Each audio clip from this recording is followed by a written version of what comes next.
YouTube channel for day 131.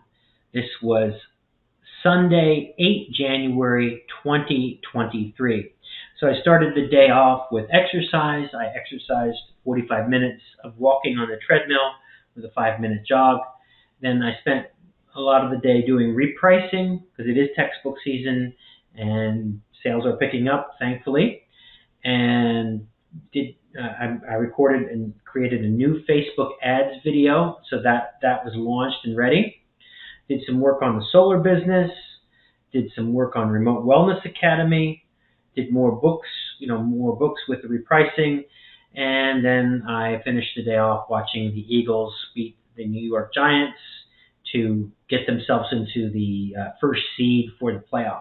So that was fun. And even though I live in Florida, my connection to Philadelphia Eagles, being a South Jersey resident, not far from Philadelphia, pretty much divested everything from being from New Jersey except for that. Sports teams, I will always love my Philadelphia sports teams.